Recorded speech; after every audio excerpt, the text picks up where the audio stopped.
Berikutnya yaitu mengusap kepala. Ya, mengusap kepala yang tadi di dalam ayat Al-Quran disebutkan famsahu biru'usikum. Kemudian usaplah kepala kalian.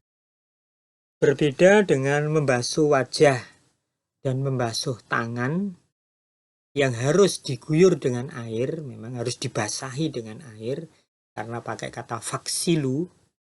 Maka dalam mengusap kepala itu tidak perlu diguyur karena menggunakan kata famsahu. Jadi kalau tadi faksilu, kalau kepala famsahu. Mengguyur dengan mengusap itu berbeda.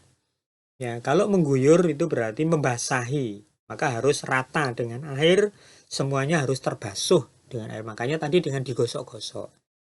Tapi kalau famsahu, kalau mengusap kepala tidak harus dibasahi. Jadi cukup diusap saja. Bahkan tidak harus kemudian terbasuh secara merata karena hanya mengusap, diusap gitu saja.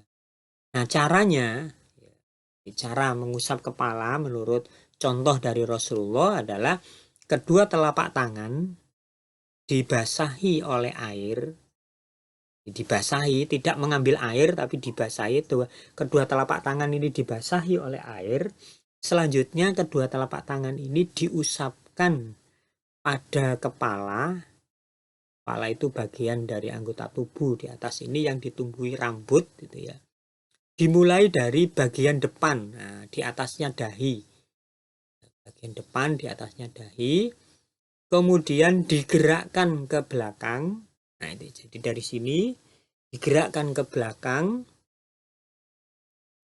Jadi mengusap seluruh bagian kepala dari depan ke belakang sampai tengkuk. Nah, ini. Nah, setelah itu kemudian dari tengkuk, kemudian tangan digerakkan kembali ke depan. Nah, ini.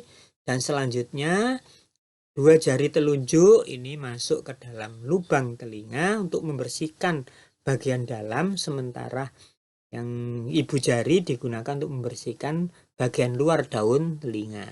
Nah, di depan, kemudian ke belakang, ditarik lagi ke depan, masuk ke telinga.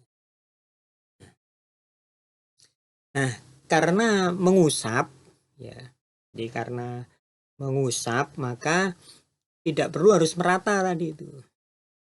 Ya, karena mengusap tidak perlu merata, sehingga dilakukan hanya sekali. Kalau yang lain 3 kali, 3 kali, 3 kali, tapi mengusap kepala dilakukan hanya sekali.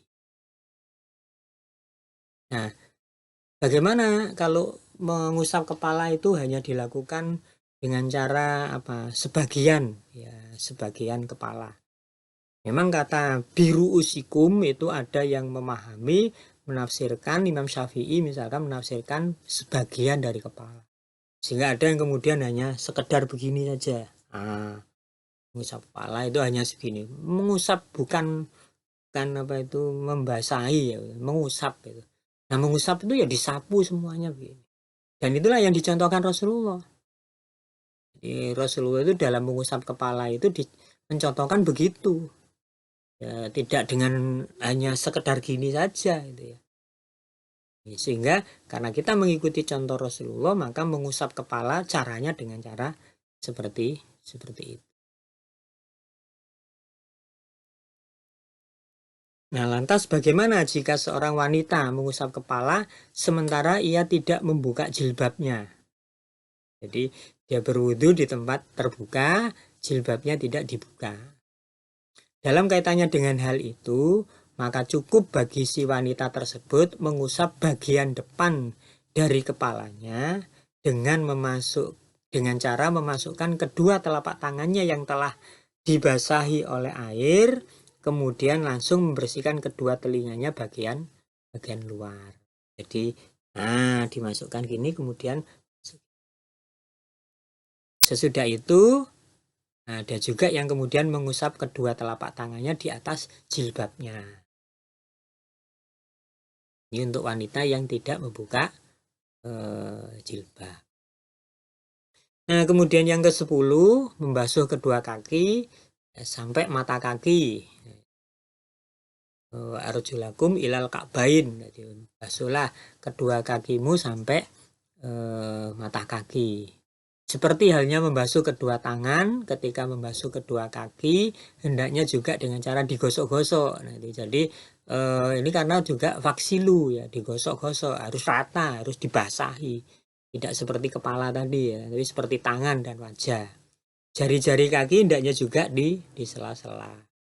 Nah, hal yang perlu diperhatikan adalah telapak kaki dan tumit. Nah, ini karena seringkali orang itu lupa terhadap tumitnya. Ya, sehingga kadang tumit itu terabaikan karena berada di belakang. Yang dibasuh hanya yang depan digosok-gosok, tapi tumitnya ini. Rasulullah pernah mendapatkan ada orang yang berwudu tapi tumitnya tidak terbasuh oleh air. Ya, sehingga Rasul mengatakan celaka tumit-tumit yang tidak terbasuh oleh air wudu. Ya, nanti akan terbakar oleh api neraka. Nah, maka berhati-hati di dalam berwudu, jadi tidak asal membasahi gitu saja. Nah, sampai pada kaki ini 3 kali. Nah, sama tadi itu diawali dari yang kanan ya.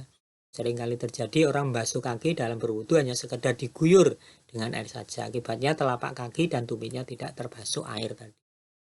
Nah, karena dilakukan 3 kali, maka hendaknya dilakukan secara yang kanan terlebih dahulu sama kayak tangan tadi, baru kemudian yang kiri disempurnakan. Sekali lagi jangan kanan kiri, tapi kanan 3 kali sampai sempurna, ganti yang kiri 3 kali sampai sempurna. Nah, selesai membasuh kedua kaki, ya selesailah aktivitas wudhu kita. Nah, baru kemudian kita berdoa sesudah berwudhu dengan doa asyhadu alla ilaha illallah wahdahu la syarikalah wa asyhadu anna muhammadan abduhu wa rasuluh. Cukup sampai ini saja, tidak perlu kemudian ditambahi ya, sesudah berwudu anggota wudu jadi tidak perlu ditambahi doa-doa yang lain, tidak perlu Allahumma ja'alni minat tawabina wa ja'alni minal mutatahhirin wa ja'alni minas syahidin atau apa, tidak perlu, cukup sampai asyhadu alla ilaha illallah wahdahu la syarikalah wa asyhadu anna muhammadan abduhu wa rasuluh. Selesai wudu kita sempurna. Jangan juga sampai tidak berdoa. Setelah selesai berwudu tidak berdoa, langsung saja. Jadi berdoa terlebih dahulu.